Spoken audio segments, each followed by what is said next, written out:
Malik was just an ordinary man, or at least that's what he believed. He lived in a quiet neighborhood on the edge of Atlanta, worked as a mechanic in a small garage, and never got involved in trouble. But every night, he had the same dream. He was running through a dark forest, something chasing him, something he could never see.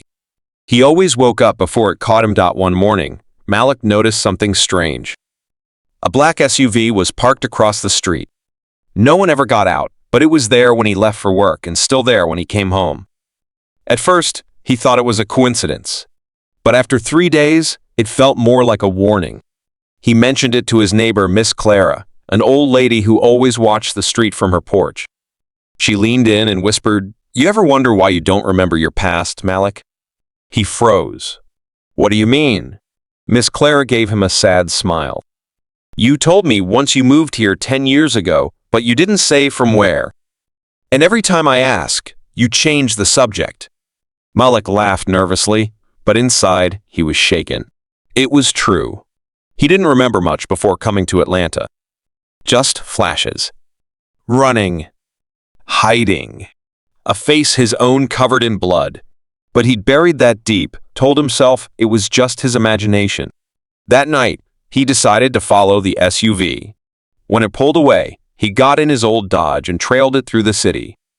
He kept his distance, but after 20 minutes, the SUV suddenly turned off its headlights and disappeared into an alley. Malik stopped, heart racing.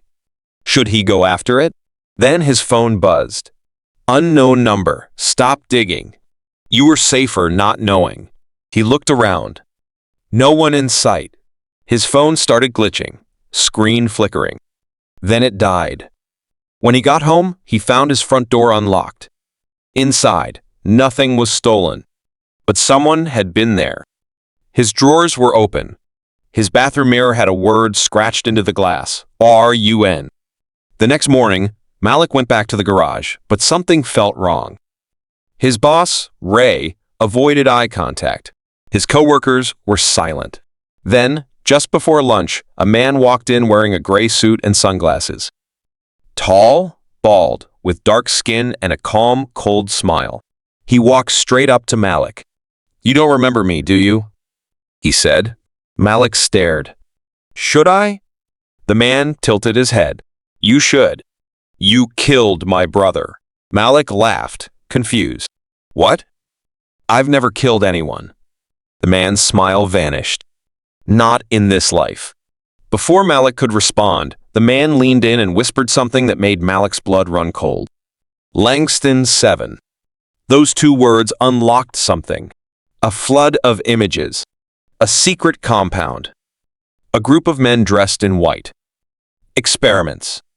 Pain. Running. Screaming. Fire. He stumbled back, dizzy. "You're remembering," the man said softly. "Good, but too late." That night, Malik packed a bag. He didn't know where he was going, but he had to leave. The dream had returned, clearer this time. The thing chasing him, it wasn't a monster. It was him.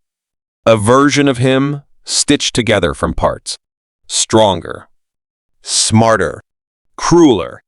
He saw glimpses of it breaking free, killing the doctors, escaping the lab. Then he saw himself in a mirror, but it wasn't his face. It was something else. Someone else.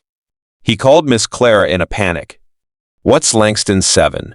She was quiet for a long time. Then she said, "Come over. I'll tell you everything." Her house smelled like old books and lavender. She led him to a dusty room in the back, where a stack of newspapers and journals sat beside a locked metal box. She handed him a file. Langston 7 was a government experiment. They took orphans, black boys mostly, and erased their identities. You were one of them. But you escaped. Malik stared at a photo of a younger version of himself. Shaved head, barcode on his neck. "You were the only one who survived," she continued. "But they didn't expect you to keep your memories." "I don't remember any of this," he said. "Because they made sure you wouldn't." She opened the metal box. Inside was a syringe and a drive. "This," she said, pointing to the syringe, "will bring everything back. But once you remember, they'll find you. No matter where you go." Malik held the syringe in shaking hands. "Why did you keep this?" he asked. Miss Clara looked tired. "Because I was one of the scientists. I helped them build Langston 7. You were my redemption." Malik stood. "So I've been running from myself this whole time?" "No," she said. "You've been running from what they turned you into." That night, Malik injected the serum. The memories came back like a storm. He wasn't just part of Langston 7, he was Langston 7. The final version, built from dozens of failed experiments. A human weapon. But something went wrong. He developed a conscience. He refused to kill .so. They tried to erase him. He remembered the escape. The fire. The screaming.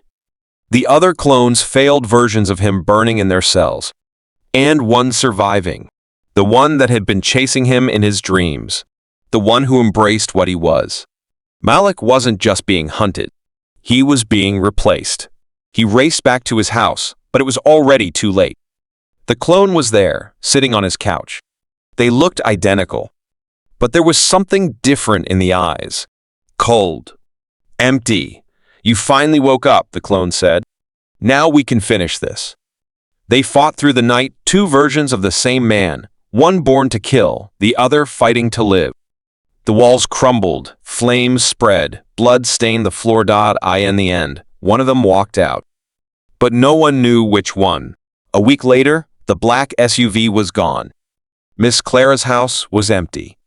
And Malik, if it was Malik, drove into the mountains alone. His eyes were calm. Too calm. He looked in the rearview mirror and smiled. And somewhere, deep in a hidden government lab, another file was being opened.